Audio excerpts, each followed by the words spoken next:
Hi there, dear Truth Warriors, and welcome back to the channel.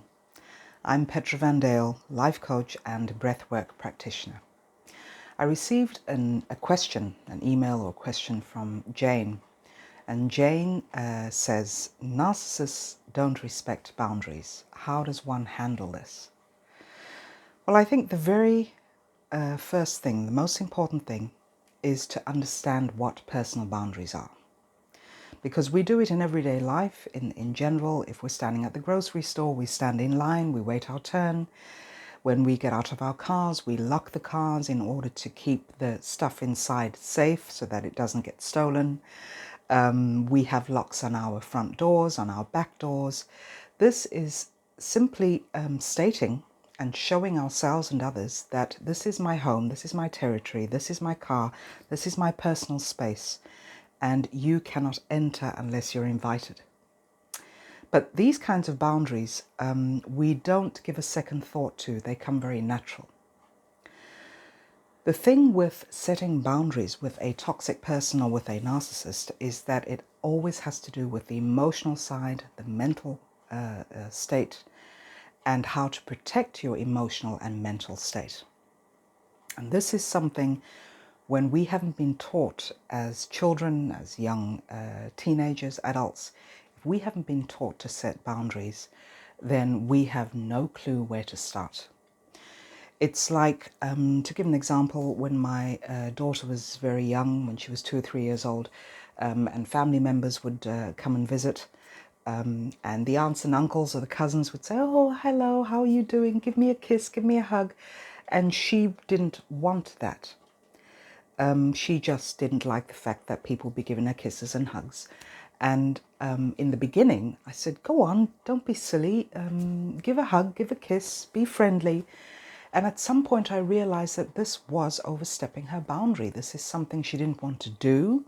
And so as a mother, I stopped forcing her to do that because she was very clear, these are my boundaries and I will not let you cross them. So when we have not been taught this as children, then we just keep reproducing this behavior as we get into our teens, into young adulthood, and right into adulthood. It's never too late to start. It doesn't matter how old you are, it is never too late to start to set boundaries. So your mental and your emotional boundaries are meant to keep you safe, meant to protect you, meant to keep you full as opposed to empty. And it's key that you identify where your boundaries lay.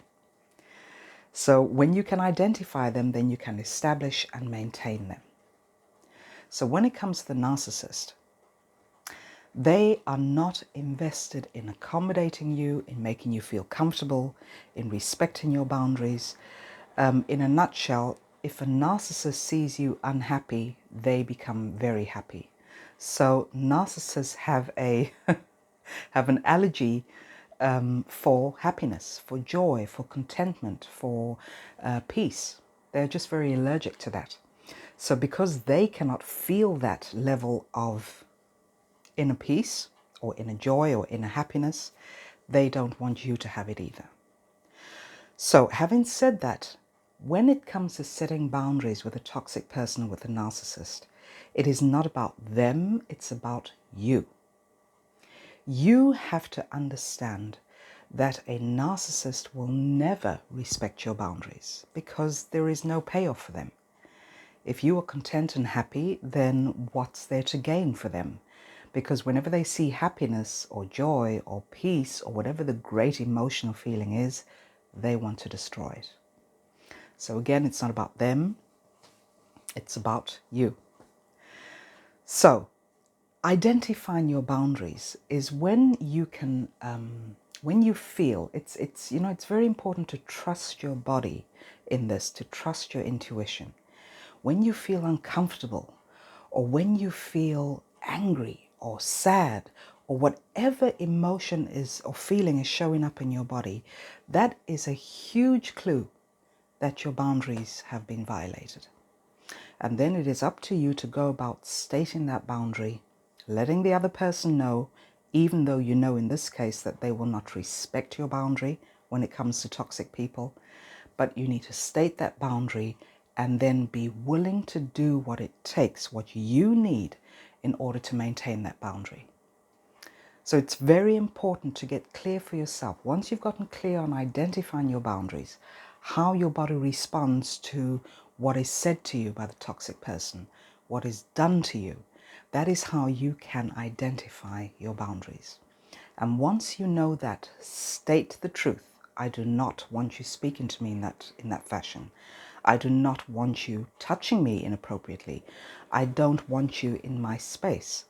And then stick to that. Maintain those boundaries. It's about you. It's about what makes you feel comfortable, what makes you feel at peace. So, again, in society, and when we have not been taught this at an early age, we feel uncomfortable about setting boundaries because we're afraid of what impact that is going to have on the other person. So in this case, again, the toxic person, the narcissist. So we are taught to accommodate everyone else, to people please, to make everyone else feel comfortable, and it's at the expense of your own well-being. So this is what you need to get clear on. What is it that is causing me upset? What is causing me fear? What is causing me discomfort? And then go about doing whatever you need to do in order to regain the comfort, the harmony within yourself, the peace within yourself. And it's not about thinking about how the narcissist or toxic person is going to respond to you. They don't care, and you shouldn't either. And I know that sounds very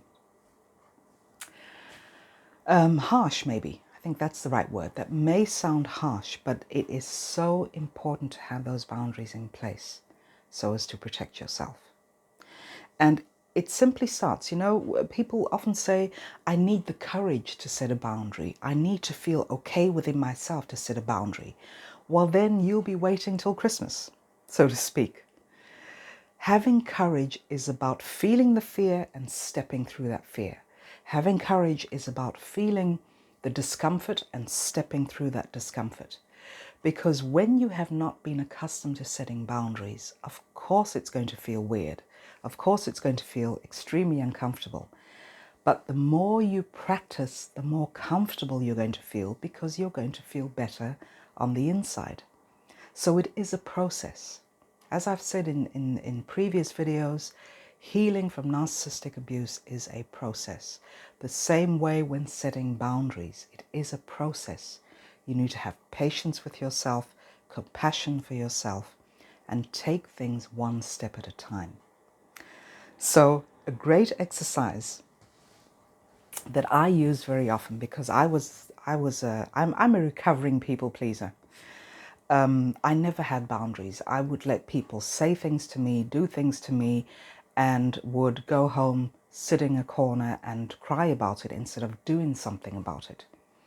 So because I also felt extremely uncomfortable with setting boundaries, I would practice at home.